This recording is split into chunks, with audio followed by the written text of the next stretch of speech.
everyone. I was up bright and early this morning, thinking this might be a second and third cup of coffee type of day.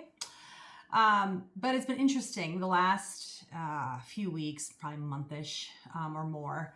I've had kind of some interesting experiences because in our family, and I might have talked about this before, but we have 3 joyous occasions coming up in the next 9 months. 2 of my stepchildren and my biological daughter are all getting married. November, March, and then July.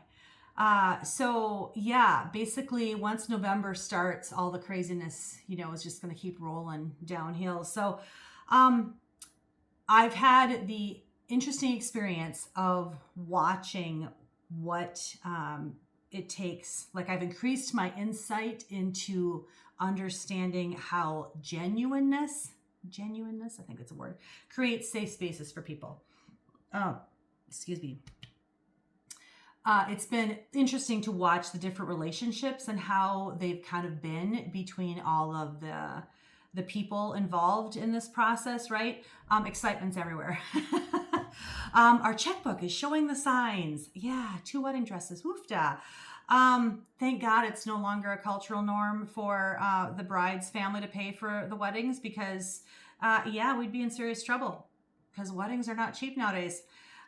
So with all the craziness, I've had the pleasure of, going wedding dress shopping with both my daughters, their joy over deciding like what version of beautiful is going to be perfect for them.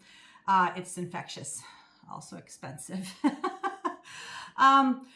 So the days of, let's just say the times have changed, and that's kind of evident everywhere.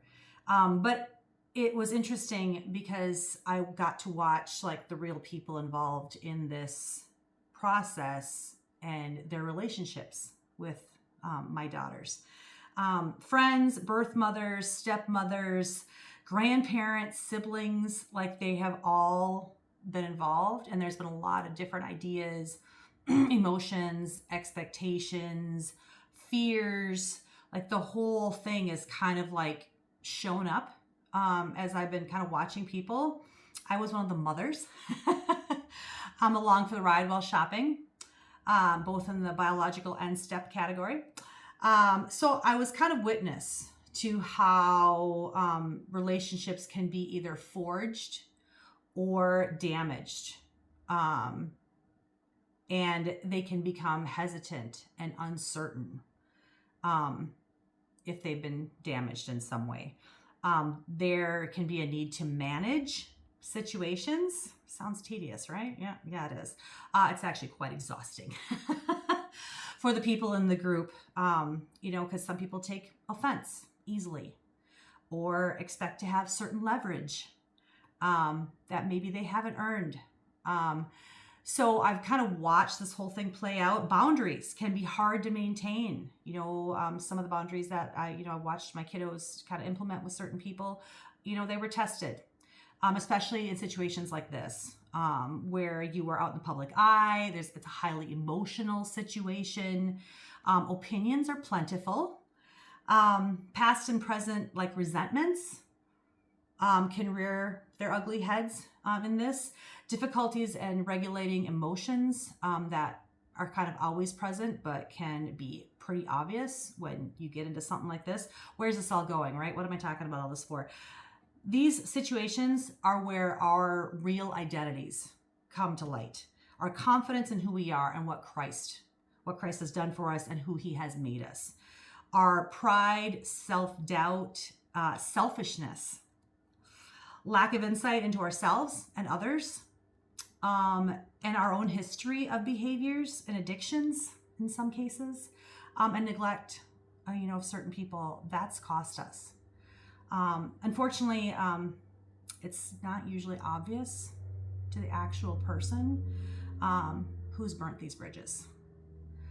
Many times it's how they present themselves, kind of in unrealistic expectations that they think are realistic.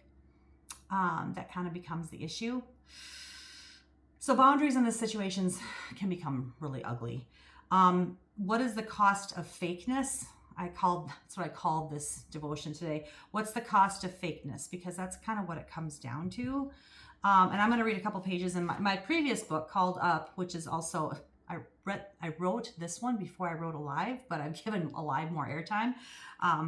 But the cost of fakeness, I just feel like what I was talking about in the situation is how, like in this situation, like the Pharisees, their identities and were who they were and what they could do and their status and all that kind of stuff.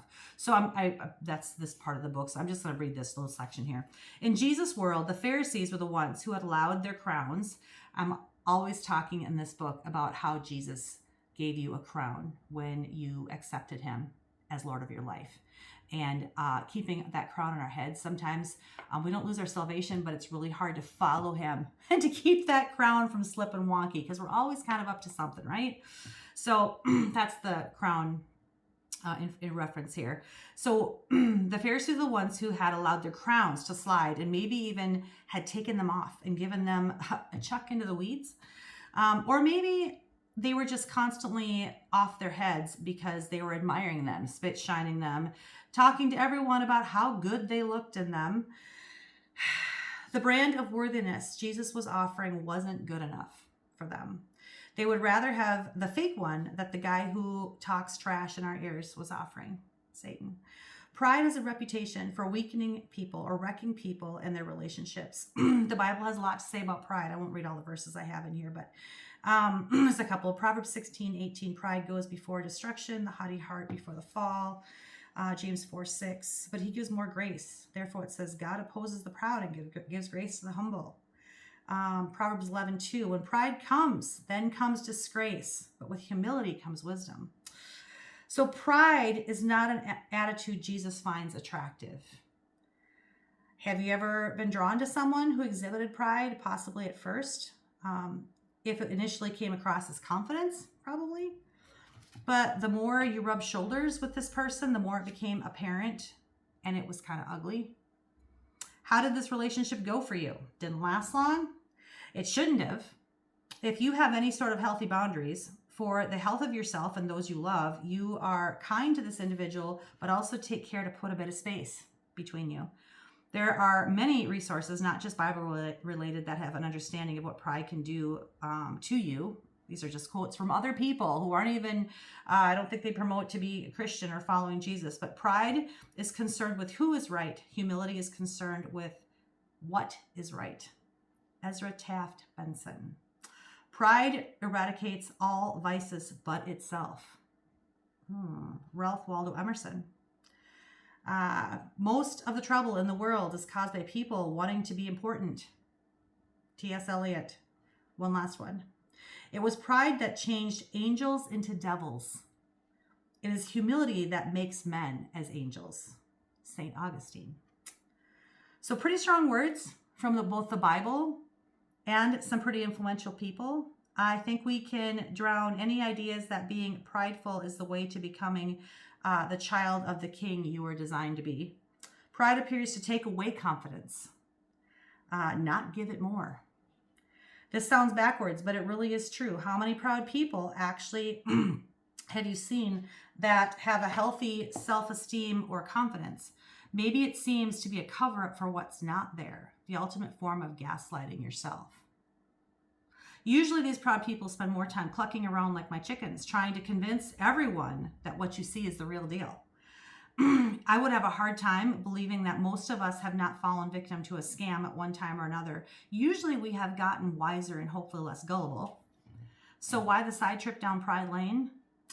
I think the last quote that I said was the most important, or makes a good point. Humility makes men as angels.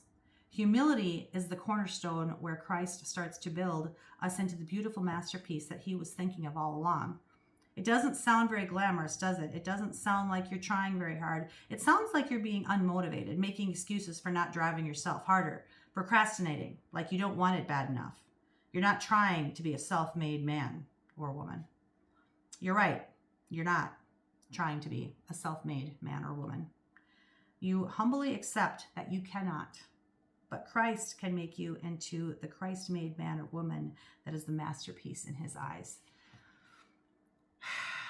This is tough because the cost of fakeness doesn't sound like being fake is really very,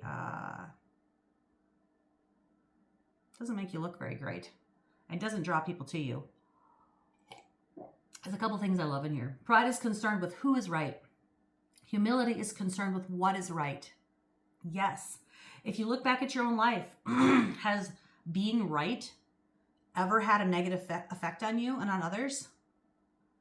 Has your need to be the last or have the last word damaged a relationship or someone you love?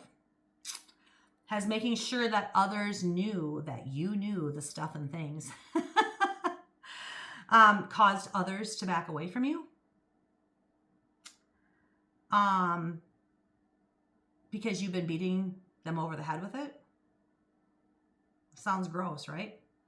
I've done this many times in the past. I actually don't know a human who hasn't, but I can attest to the fact that it never deepened my relationships. It never helped me get a better understanding of the situation.